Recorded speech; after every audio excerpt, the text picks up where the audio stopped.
Hey guys, what's up? Welcome to, I don't know what part I'm up to on US1. Sorry I haven't been making videos lately. I've been setting up a new channel, so not a Travian channel but another channel, so I've been recording some stuff for that. On the game on US1 I am just upgrading their styles to 10. Nothing much has been happening anyway. I am developing the 15 cropper. I'm still doing, I know there's only a few tiles and I'm not going to upgrade these high, but I'm still doing the clay higher than wood higher than iron in the 15 crop. I've sent the hero there, so he's got some resource production per hour. This is my capital, so his adventures are close to the capital instead of being close to the first village, like I was saying in the last video. So what I'm doing in here is I'm going to get the palace to 10, then we're going to get some culture point producing buildings so that we can settle a feeder for it.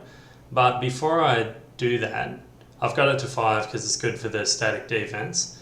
I'm going to get the wall and the cranny up because I think I'm going to be attacked out here and I'd rather prepare, not give up resources, and yeah, I know it's the capital and you want to rush getting a feeder for it, but you need to have protectors, you need to have resources not being stolen, and you need to make it so that it's not a good target. So my hero, he has boots that make 250 units dodge, and if I have all of my units there, they're going to dodge with him when I'm offline. My crannies are going to cover my resources, and my palace and wall are going to kill a few of the raiding army every time they attack, which is, like I said, all you need. Now, what else is there to say? I'm just going to quickly build some more scouts. I forgot. So around my capital, there is another player. So, depending on whether this works out to be peaceful or not, depends on your strategy there, but I'll come to that later, depending on whether or not the player is aggressive or not. He knows about these videos, so I'm not going to give away anything. But if they prove to be aggressive, then you do need to deal with them as quickly as possible, whether that means with your alliance or that you research certain things like cats and chiefs earlier than you normally would. But yeah, if someone's in your capital area, in your extended map of your capital, and they are going to be a threat, then there's only one thing you do, and that is wipe them out. And if that means that both players end up being completely destroyed, then that's just the way it has to be. But you can't let someone that is a threat just do their own thing in your area.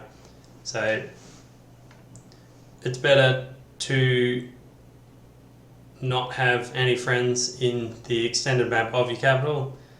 He would settle there first, I didn't realise, so if you can be peaceful when you're in that situation, it was my mistake for not checking the large area, then that might be an exception, but you still run the risk of, is that close? When someone's within your map, I don't know if you've seen the earlier video, but on my AU3 series, if someone's within a certain area of your capital, they can send catapults while you're offline, and they can chief feeders while you're offline. Whereas if you have no one in the extended map, you're going to have like 24 hours notice at least of them coming. So yeah, that's all I'm doing at the moment. It's been very boring, just leveling up tiles, culture point producing buildings. I have been sending some resources over to this one, getting this one up defensively. Then once we start getting feeders and we start building the hammer and doing fun stuff like that, the videos will become more regular and they'll be more interesting. But at the moment, there's not a huge deal going on. If I settled a feeder as my second, then I would have changed the hero to full fighting strength and have him doing the top 10 attackers strategy that I talk about in my AU3, where you have him with regen gear and you have him raiding oasis that have a high population of rats, and that ends up getting you in the top 10 of attackers most of the time without even attacking a player. Yeah, so that's the update for US 1. There's nothing really going on that's too exciting, so you haven't missed out on much. I'm just leveling up everything in the cropper, and once I start making the hammer, I'll go into strategies around that and around making a disposable hammer, what to do with your feeders and stuff like that. But for now, all we're doing is building up the cropper.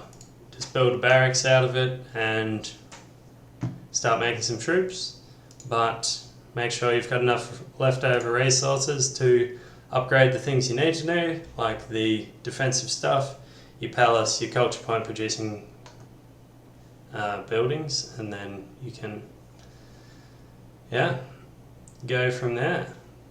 So I'm going to build the barracks next, just start building some Empyreans out here, ready to start going to work on just raiding.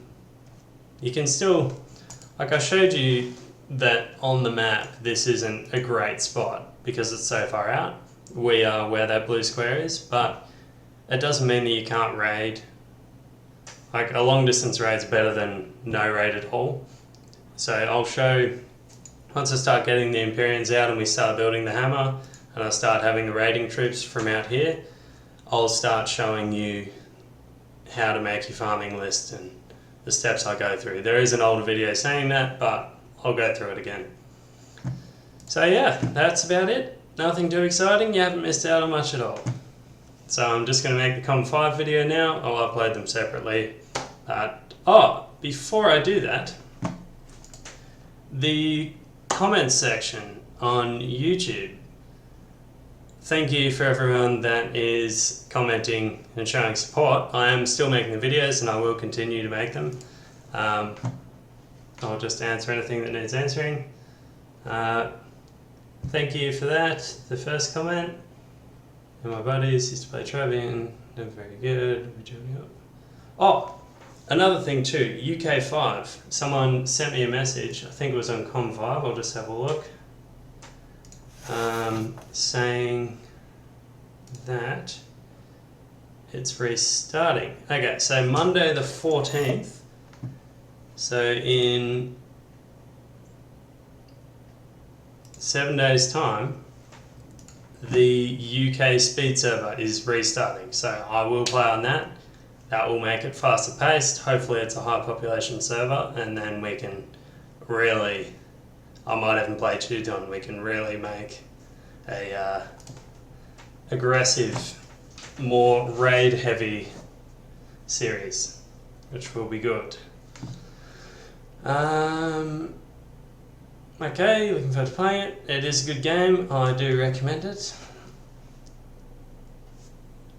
Oh, you're the only one that's an active YouTuber, so I've seen that there's another couple of channels. I've noticed that a lot of them aren't English speaking, like there's only a few that actually offer guides in English.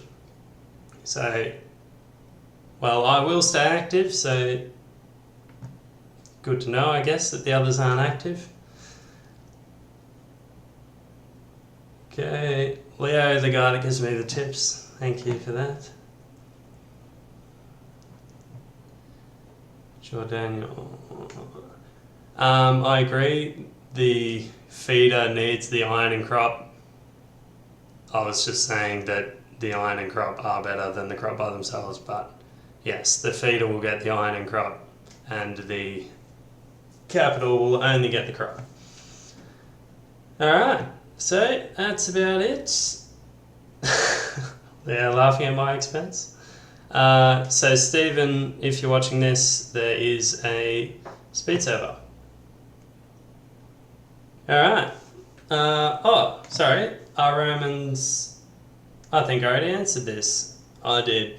That they are my favourite tribe for endgame. They have the best attack per crop for your hammer, but they're not necessarily my favourite for tactics.